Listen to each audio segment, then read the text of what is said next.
Unfolding Scriptures. My name is Kazakiel Ben Israel. This is part 2 of In the Beginning, or Better Sheet. So now I'm going to introduce my guest. I am Elder Shadaniah Ben Israel. Shalom, Elder. Shalom. Shalom. I'm Elder Aharon Ben Israel. Shalom. Shalom, Elder. Shalom. I am Obiyahu Ben Israel. Shalom. Shalom. Shalom. And as I was saying in my opening statements, this is Unfolding Scriptures, and tonight's topic is In the Beginning, or we're in what's called the book of Genesis. In Hebrew, the word is Bereshit, or the head of the head. And when we left off in the first segment of this two-part series, we were at chapter 1, verse 14. Exactly. Okay? And basically we were talking about, well, let me read it. Chapter 1, verse 14 of Genesis. It says, Elohim said, let there be lights in the firmament of the heaven to divide the day from the night. And let them be for signs and for seasons and for days and years. And for those who didn't see the first half of the program, we have a chart here that's showing you the course of the moon on a monthly basis from day 1 to day 29 or 30. Okay. And we were talking about the fact that it's basically impossible to determine how many days are in a month by a Gregorian calendar, or a calendar that we use Right. on the daily.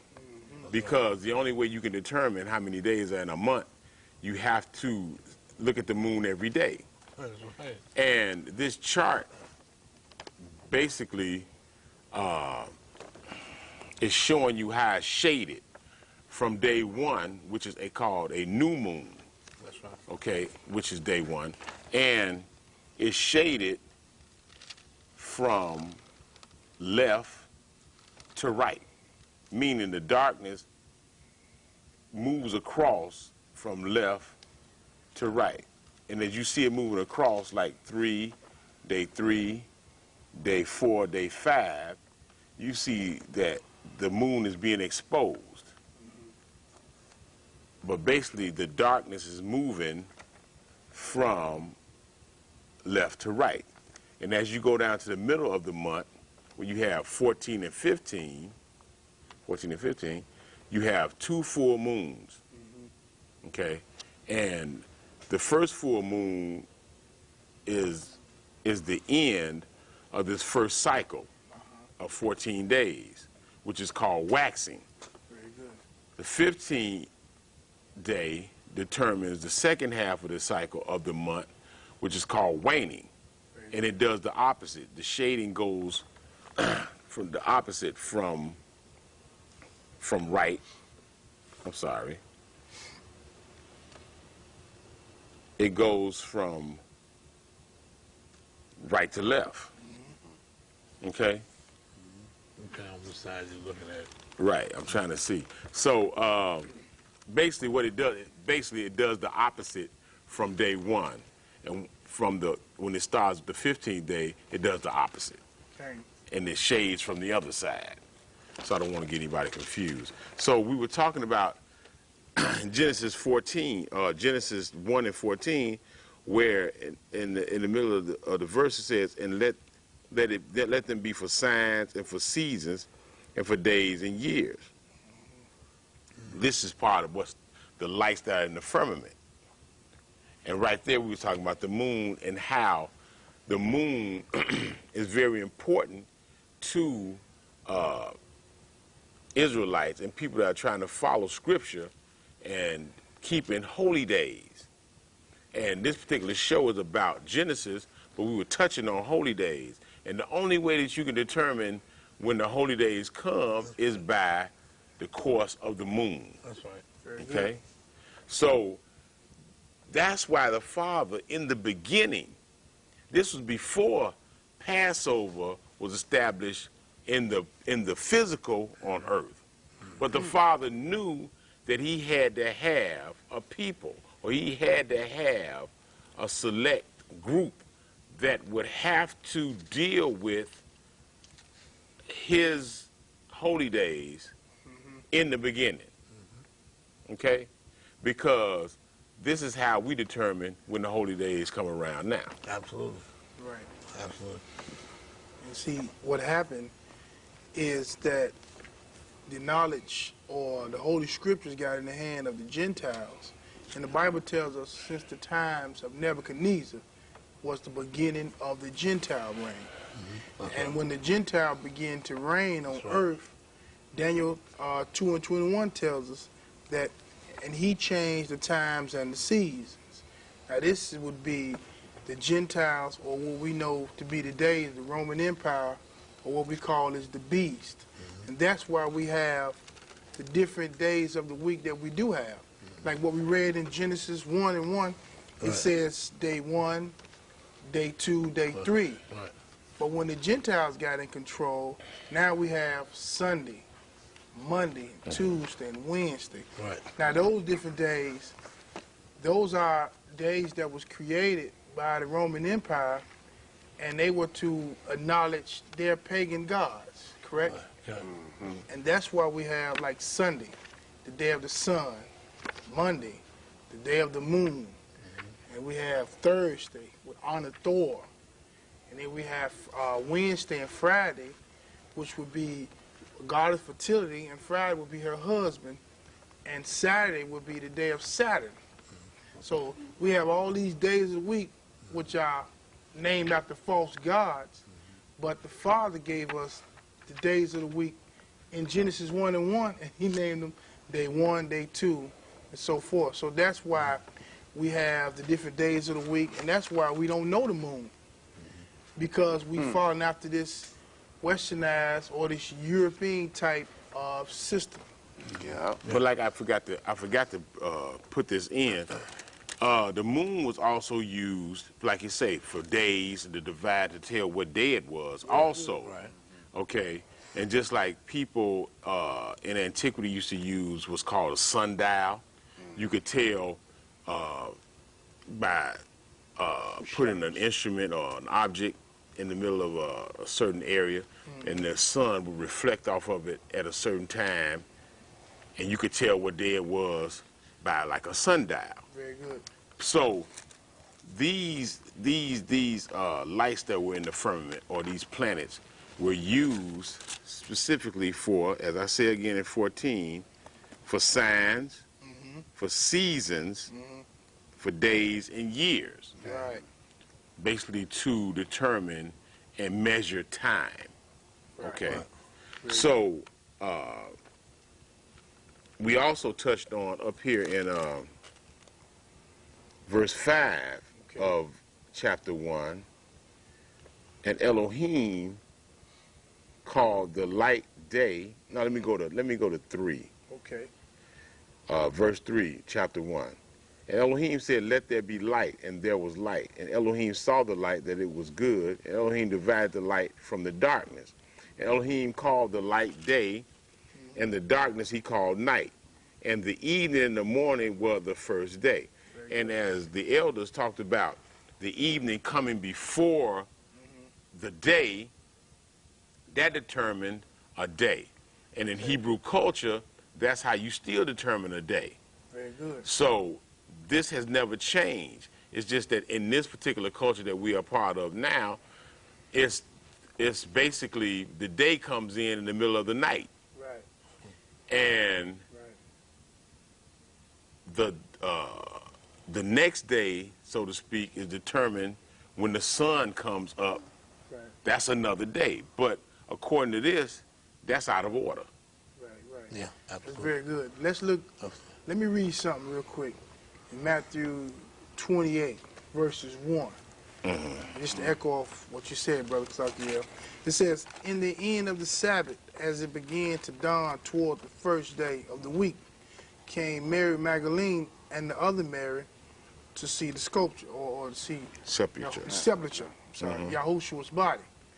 Now, a lot of people, when they read this, they believe that it was Saturday night or Saturday morning the sun was coming up. Mm-hmm. But in actuality, we know that the sun was going down Right. At the end at of the the Sabbath. end of the Sabbath. Mm-hmm. And Right. the main reason why they get days like Good Friday and 2 days from Sunday or from Friday to Sunday is because they don't understand that calendar that you just showed them. Mm-hmm. They don't understand that the day begins when the sun ends. So when it says in 28 that at the end of the Sabbath, as the sun began to go down, Mm-hmm. that was the end of the Sabbath going into what we know as Sunday. Right. But in our old mind, in our Christian mind, we think that Saturday was ending and the sun was coming up and it was Sunday, and that's why they have Easter sunrise service. Right. But Right. that's error. That's wrong. That's out of order. The sun was not coming up. In No, it actuality, it was going down. And if we understand this verse 5, it says, in the evening and the morning were the first day. Then we would have never made that mistake with the Messiah rising on the third day. So I thought that would be interesting to bring that out as well. Again, let's go back to Genesis 1:1. It says, in the beginning, Elohim created the heavens and the earth. Mm-hmm. And the earth was without form and void, and darkness was on the face of the deep. And the spirit of Elohim was hovering over the face of the water. Mm-hmm. Now, turn to John, the first chapter. Book of John. I stumbled across this because I like to be as accurate as I can Okay. when I'm dealing with this book. So it says here, it says, in the beginning was the Word. Now, when the Greeks translated this word, the word that they substituted was logos. Mm-hmm. Logos was spirit. In the Hebrew, the word for spirit is ruach. Mm-hmm. So we understand. Now we understand that this whole book was written in Hebrew. Mm-hmm. You can debate that if you want. So we know that the Greeks looked at the Hebrew and they transposed the word logos. We know that the English looked at it and put the word here Mm-hmm. because that was the terminology that they used. Right. So now, if you would read this in proper terms, you would read it, in the beginning was the Spirit. And the Spirit was with Elohim, and the Spirit was Elohim. So let's go back to Genesis 1:1 again. And what it says what? And the Spirit of Elohim was hovering over the face of the deep. Mm-hmm. That makes more sense to me Okay. than reading it Okay. the way that they have it written. Why? Because now the connection is made here. Okay. But let's turn to the book of Revelation.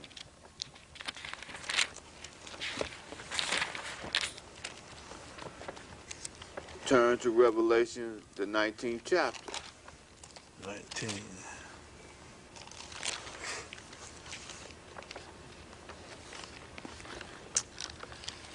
And we're going to start reading at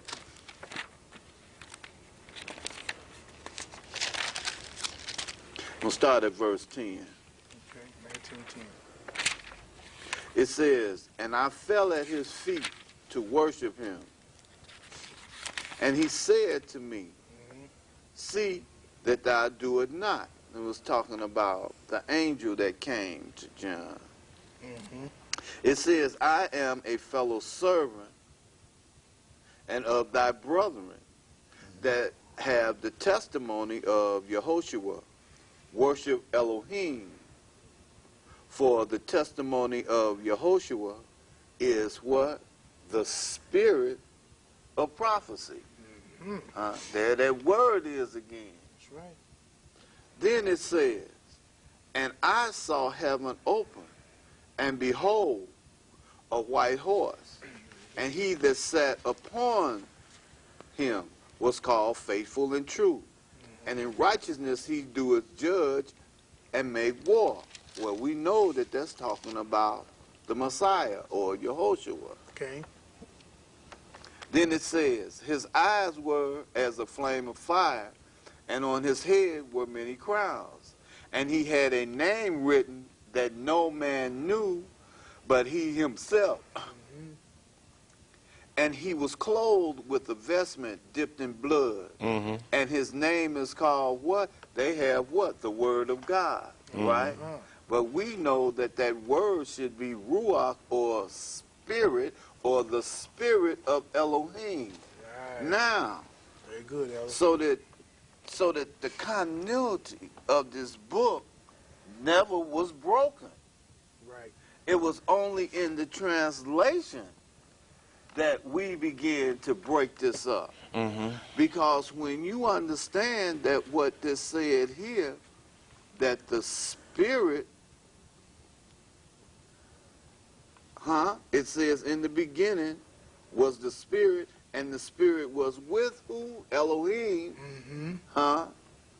and the spirit was Elohim. Okay. Why? Because the Father, what? Is the Father of spirits. Yes, he Mm-hmm. is. Then it goes back here when it talks about the Messiah, and it says what? He had a name that no man knew but he himself. Mm-hmm. And his name is called what?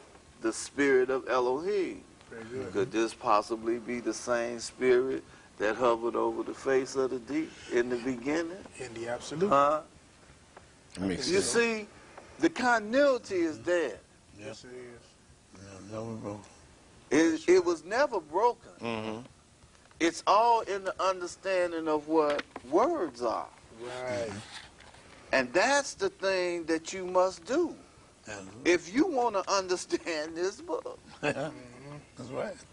Because you hear people say, well, the Messiah, he couldn't have been back there with the Father. He, well, we understand something that you don't understand. Mm-hmm. Right. And we just explained something to you that if you were listening, you should have understood. Right. Very good. That was good. There is a confirmation to that. Mm-hmm. What you just broke down, it was so beautiful, what you just did, Elder, in the Proverbs. Sure. And Solomon, or Jedediah, wrote about one of the similar things that you just broke out. And I would like to read a couple of these verses. Okay. This is Proverbs 8. Mm-hmm. I'm going to begin at verse 22. Mm-hmm. It says, Yahweh possessed me in the beginning of his ways, before his work of old. It says, I was set up from everlasting, from the beginning, or ever the earth was. It says, when there was no depths, I was brought forth. When there was no fountains abounding with water, before the fountains were settled, before the hills was I brought forth. While as yet he had not made the earth, nor the fields, nor the highest part of the dust of the world.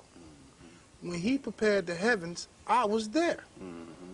When he set a compass upon the face of the deep, when he established the clouds above, when he strengthened the fountains of the deep, when he gave to the sea his decree that the water should not pass his commandments, when he appointed the fountains of the earth. Then I was by him as one brought up with him, and I was daily his delight, rejoicing always before him, rejoicing in the habitable part of his earth, and my delights were with the Son of Man. It says, now, therefore, hearken unto me, O you children, for blessed are they that keep my ways. Now, this is talking about the Messiah being with the Father from the beginning. Yeah. Now, I just want to read that to confirm what you had just brought out, Elder. So what we're back in Genesis, Still on the fourth day. Yeah. the fourth day, Right. 14. So let me start with 14, read that again, so we can move on, because we can make some more points regarding Bereshit, or in the beginning. Okay. And Elohim said, let there be lights in the firmament of the heaven to divide the day from the night, and let them be for signs and for seasons, for days and for years. And let them be for lights in the firmament of the heaven to give light upon the earth. And it was so. And Elohim made two great lights, the greater light to rule the day, which is the sun, the lesser light to rule the night, which is the moon. Okay. He made the stars also. And Elohim set them in the firmament of the heaven to give light upon the earth, and to rule over the day and over the night, and to divide the light from the darkness. And Elohim saw that it was good. And the evening and the morning were the fourth day. 20. And Elohim said, let the waters bring forth abundantly the moving creature that have life, and fowl that may fly above the earth in the open firmament of Hashemayim. And Elohim created great sea monsters, and every living creature that moveth, which the water brought forth abundantly, after their kind, and every winged fowl after its kind. Elohim saw that it was good. Now this is the beginning of animal life. Okay? So now we see where the fowl and the sea monster or the creatures of the sea come from. Right. The whales. Right. So let me finish in 22. Okay. And Elohim blessed them, saying, be fruitful and multiply, and fill the waters in the seas, and let fowl multiply in the earth. And the evening and the morning were the fifth day. Now somebody else take the sixth day. Okay, verse 24. And Elohim said, let the earth bring forth the living creatures after his kind, cattle and creeping things, and beasts of the earth after his kind. And it was so. And Elohim made the beasts of the earth after his kind, and cattle after their kind, and everything that creepeth upon the earth after his kind. And Elohim saw that it was good. And Yah said, let us make man in our image, after our likeness, and let him have dominion over the fish of the sea, and over the fowl of the air, and over the cattle, and over all the earth, and over every creeping thing that creepeth upon the earth. Now, that's very interesting. In verse 26 where it says, and Elohim said, let us make man in our image, in our likeness. Now we see that this is more than one person, if you will. Let us make man in our image. So that will confirm what I just read in Proverbs and what you just broke down about the Spirit. That's two, the Father and the Son, always in the beginning. Verse 27. So Elohim created man in his own image. In the image of Elohim created he him. Male and female created he them. You touch this out? Sure. Looking here at verse 26, here when it says, then Elohim said, let us make man. We here see, even if we're just reading in the English as we have it in most of our Bibles here, it says we're using God here, and then we're looking right here in verse 26, it said, let us. Us here, even in the English, as it normally would, denotes plurality, or it denotes more than one. Okay. However, when we see God, that it would imply one or singular. Right. Now, remember, being honest, that when we first began reading, beginning in verse 1, here in the beginning, it said, you notice that I believe Elder started off reading it. Elder said, in the beginning, he said Elohim. Now, Elohim is a Hebraic word, and by the presence of the I am, Elohim, E-L-O-H-I-M, the im part indicates more than one. So we understand it to be two, but we know that also know that two is more than one.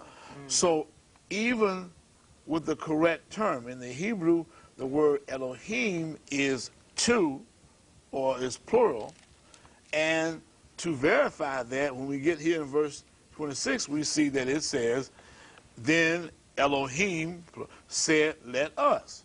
So now we see the plurality of Elohim, and then we see the plurality of us here. Very good. Now, so we understand here in verse 26, it says, then Elohim said, let us make man, and then it says, in our is also plural.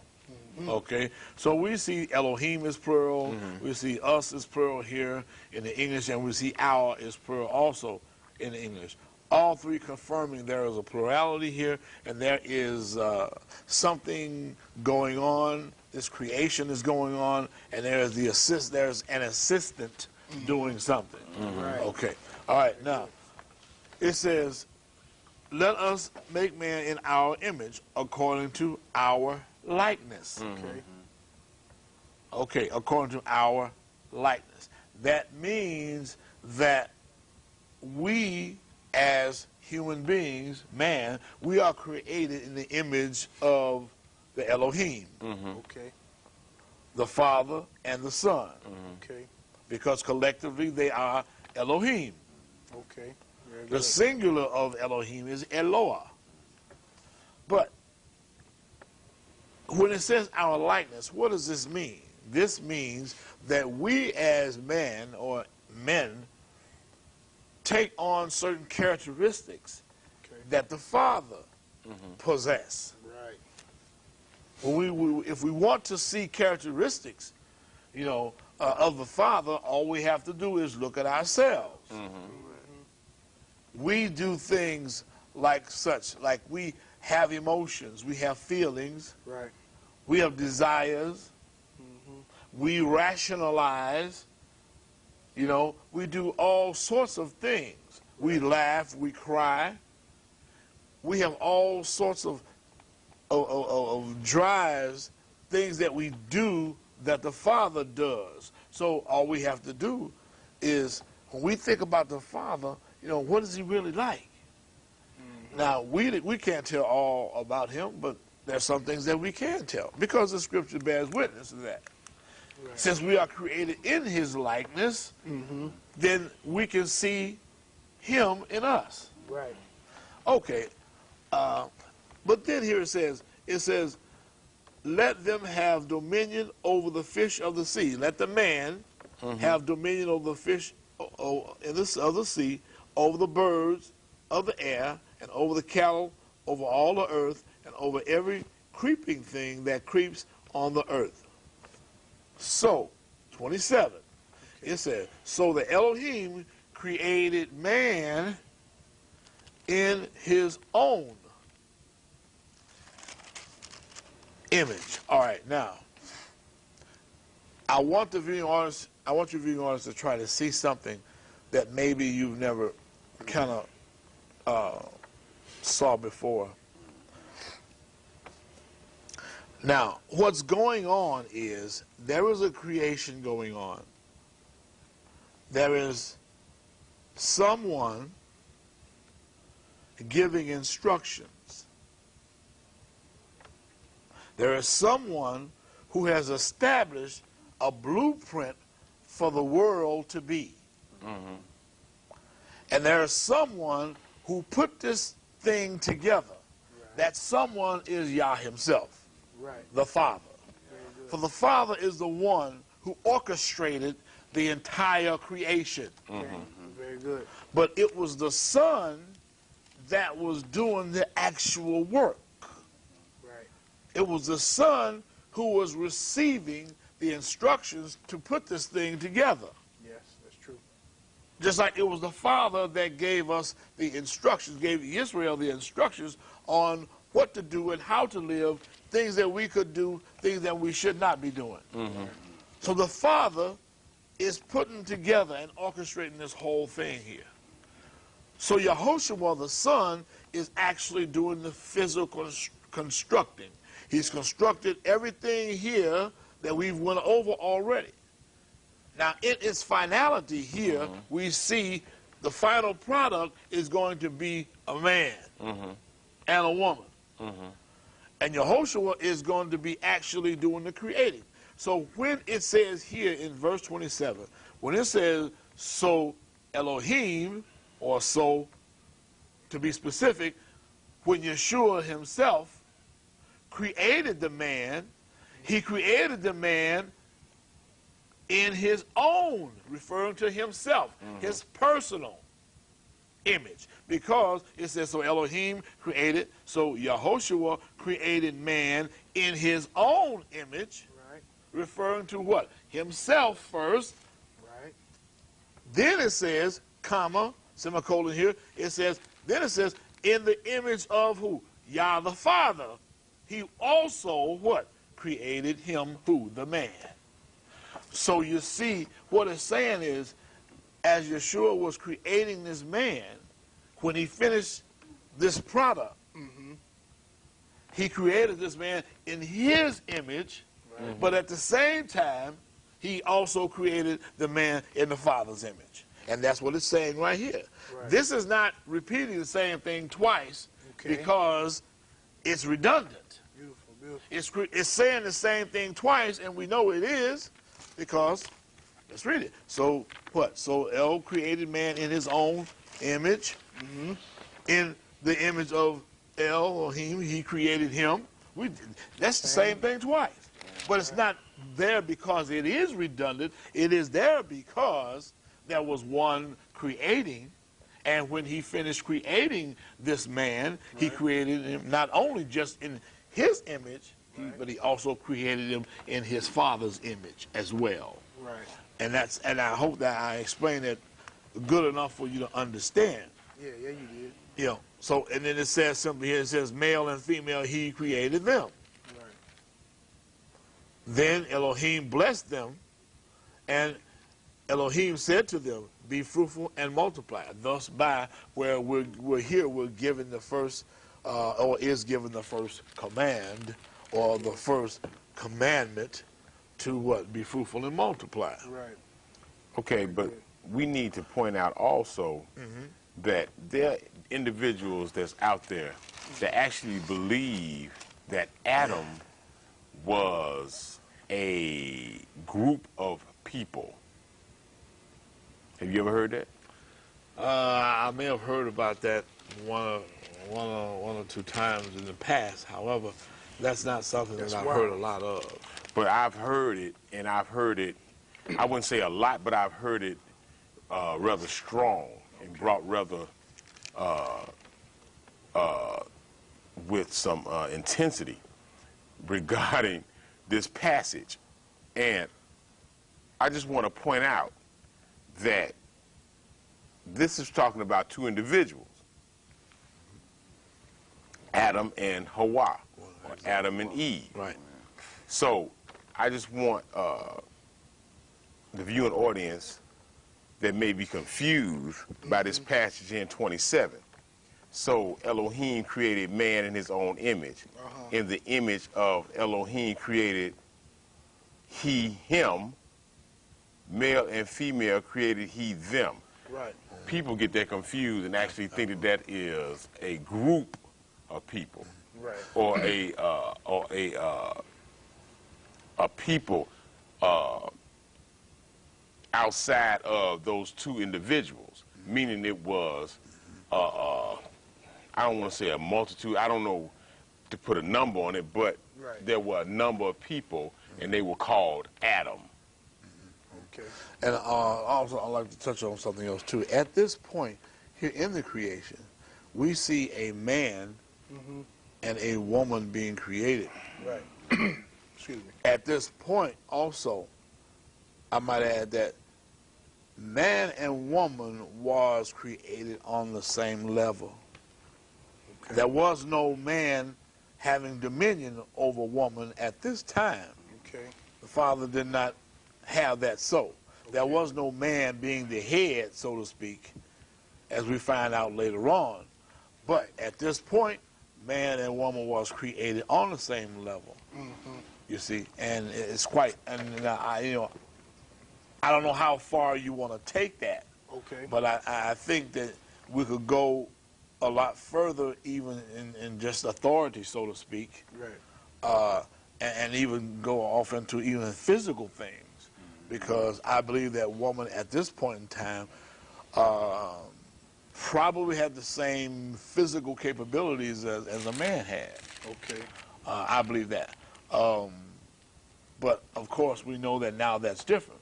Okay. But of course, we also know now that the authority is different. Right.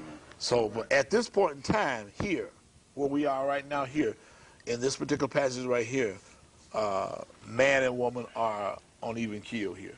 Okay. They're on the same page. They're on the same square. Very good. So they're on the level with each other at this point. Okay.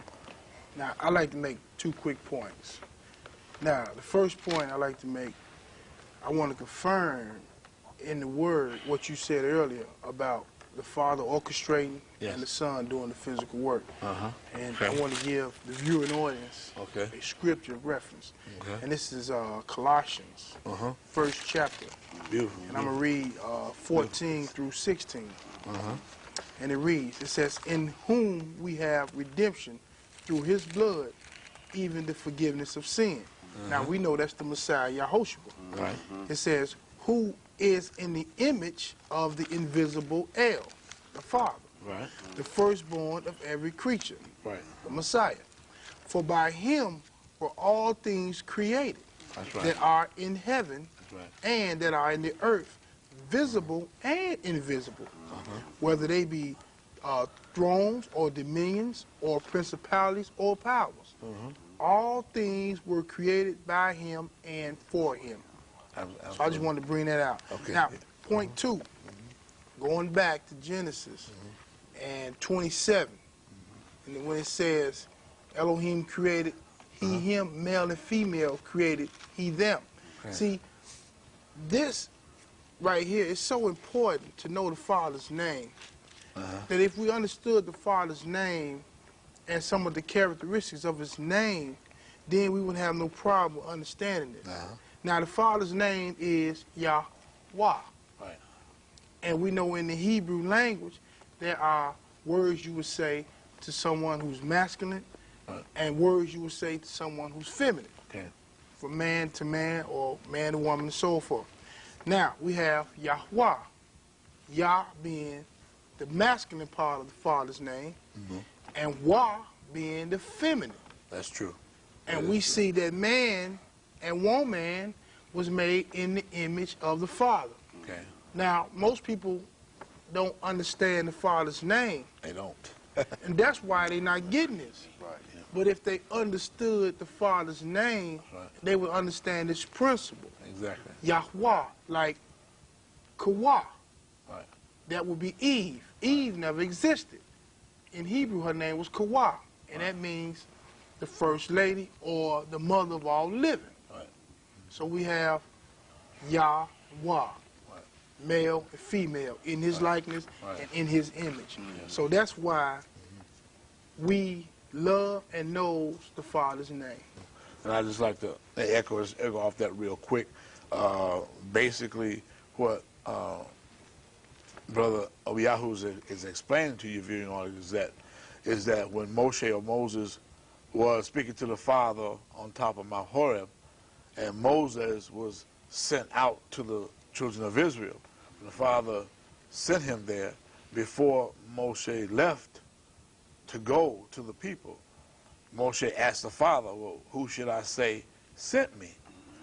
Well, if you were there standing alongside of Moshe and heard the Father speak to Moshe, and in terms of giving him his name, you would have heard him say, I am Ehaya Asher Ehawa. Ehaya Asher Ehawa. Now, Ehaya is the masculine of the Father's name, like Obiahu just explained to you. And then he said, Ehaya Asher Ehawa. The Hawa is the feminine side. Very good. So you have the Haya and Hawa. Together you have Yahweh. That is where we get what we call, or you see people write down, or you people say the Holy Tetragrammaton, which is the 4 letters. Okay, tetra meaning 4, gramma meaning word. 4 letters of a word, of a name, and that is the Father's name: a Yod, a He, a Wah, and a He. And since there are no vowels in Hebrew, we add the vowels so that we, as English-speaking people, can pronounce his name. So when we have the Yod, the He, the Wah, and the He, adding the vowels, A's, 2 A's, we say Yahweh, and that is masculine and that is feminine. And so I just wanted to say that, Very good. just to give them a better insight on that. Very good. You want to keep going? Verse 28, Kazakiel? Sure.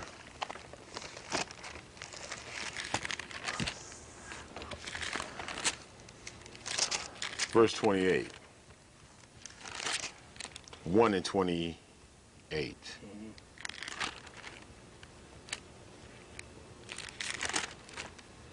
And Elohim blessed them, and Elohim said unto them, be fruitful and multiply, and fill the earth, and subdue it, and have dominion over the fish of the sea, over the fowl of the air, over every living thing that moveth upon the earth. That's another aspect of being in the image of the Father, because man was then given dominion and the ability to create. Let me put it like this. Man has the ability with his hands to create or to destroy. Okay? So,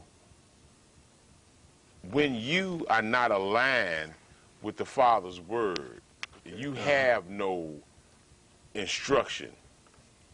You don't understand your purpose. Right. You will basically go outside of the parameters that were set for man. Okay. See, now, what we're reading right here, we're still in the Father's design. Okay. Very good. The design in which he set forth for man and woman. But as we read further on, you will see that man stepped outside the Father's design, which gave way to Satan's design. Right. But that's in another show. But right now we're going to stay within the guidelines of what we just read, where here it says, and Elohim said unto them, be fruitful and multiply, meaning to produce children. Okay? And that's one of the processes that even the angels envy. Okay? That we had the ability to reproduce and to produce. Okay? So the Father made us, gave us a multidimensional existence. Okay? Because we had the ability to create, to destroy, have dominion to rule, Right. and to reproduce. Okay? And we were made in his image. Okay. It says, fill the earth and subdue it, and have dominion over the fish of the sea, or the fowl of the air, and over every living thing that moves upon the earth. And Elohim said, behold, I have given you every herb-bearing seed, which is upon the face of the earth, and every tree, and which is the fruit of a tree yielding seed, to you it shall be for food. So basically, in order for you, okay, you were eating and you were eating something that would reproduce.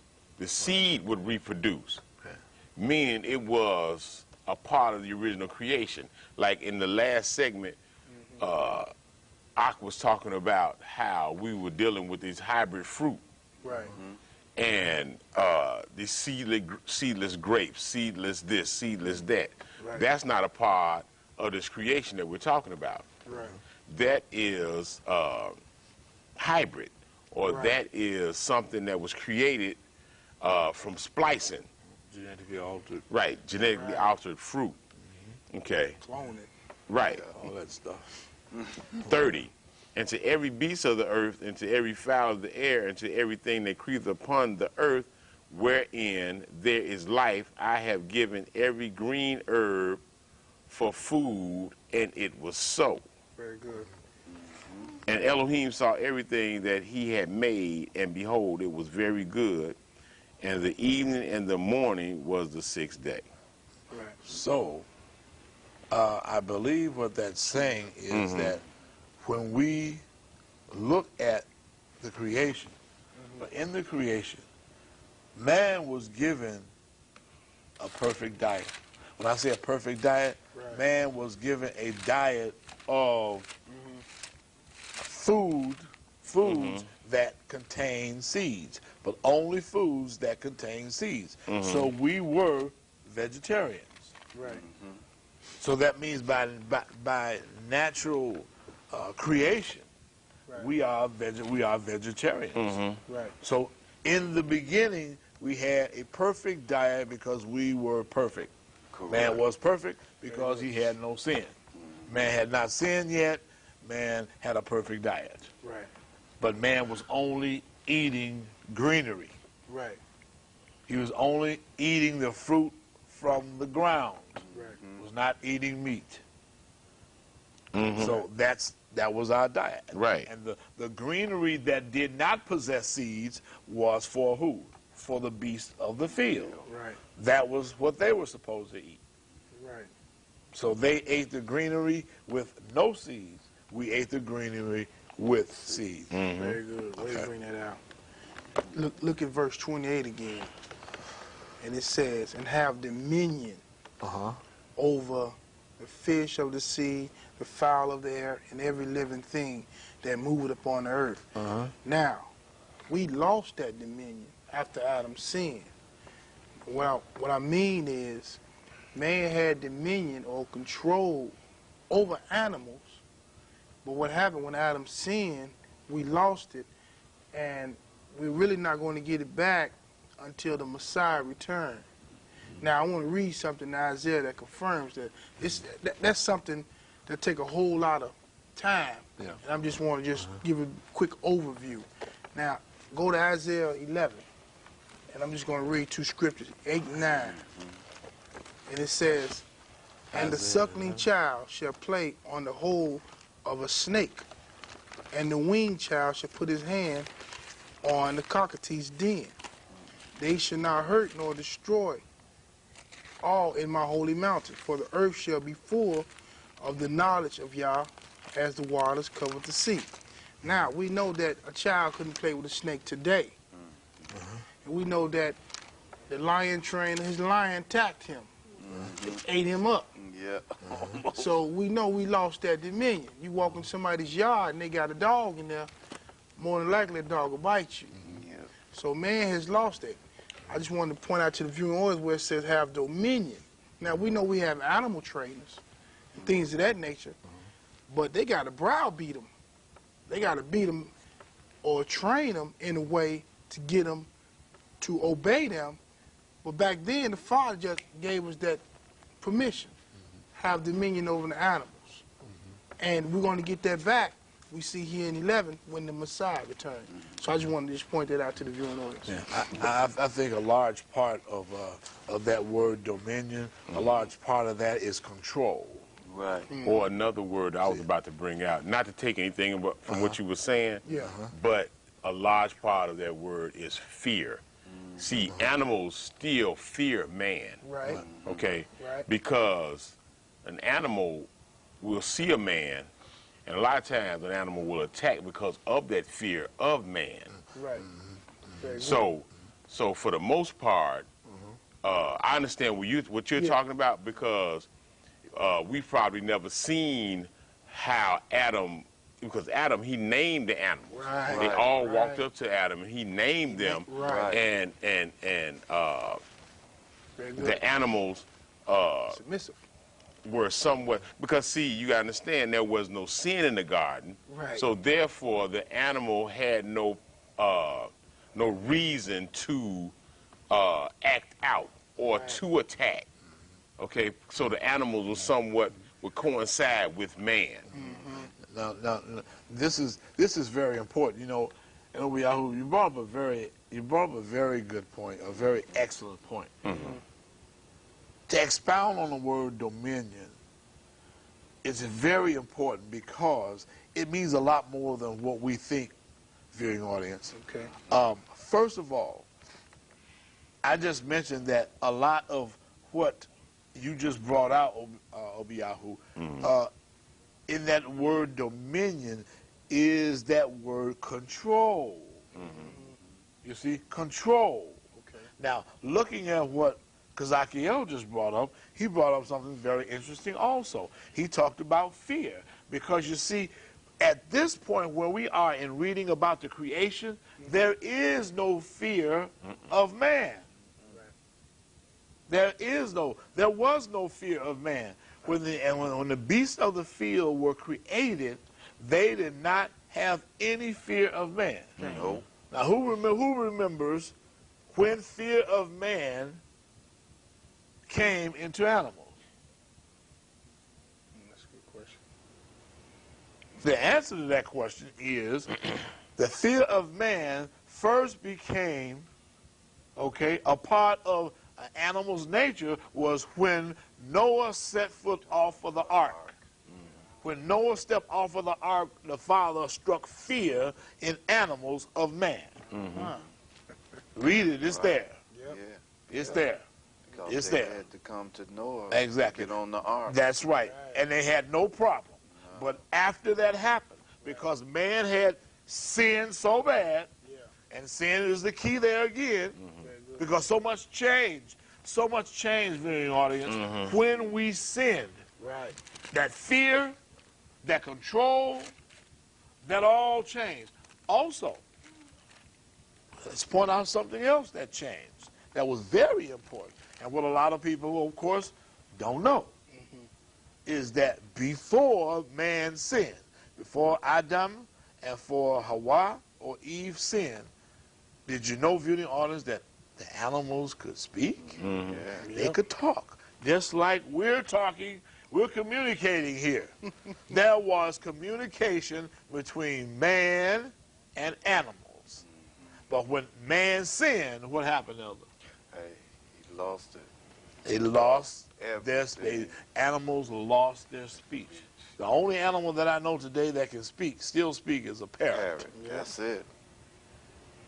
But you see, that was no joke when the serpent was speaking to Eve, because that was an actual animal. We know that Satan was a part of that, but that wasn't Satan. Not physically. Satan wasn't there in a physical sense. He's an angel. Satan's a spirit. Right. He's Right. a spirit.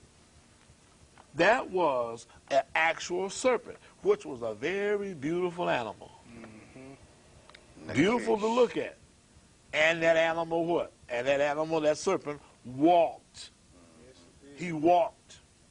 He had legs that he walked on. Because if you remember, after what happened, then he lost his ability to walk after the Father had laid out judgment on this serpent. Not Satan, folks. The Father didn't pass judgment on Satan. It was the what? It was the serpent he passed judgment on. And he caused the serpent to crawl on his belly for the rest of his life, as well as all the other of his offspring.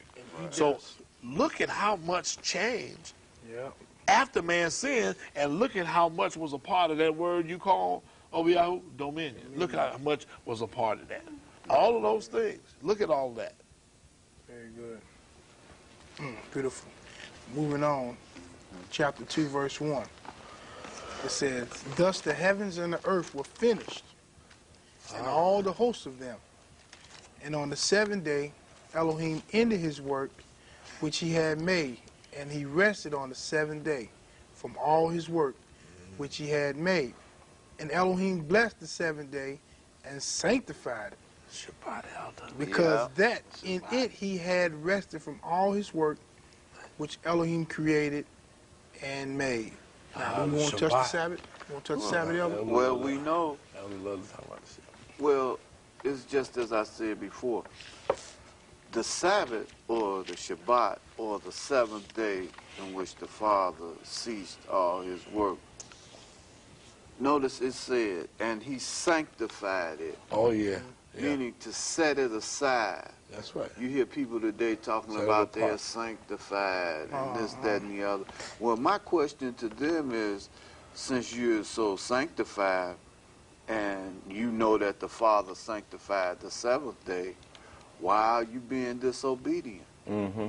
And don't tell me about Sunday is the Christian day and Saturday is the Jewish day or the Hebrew day.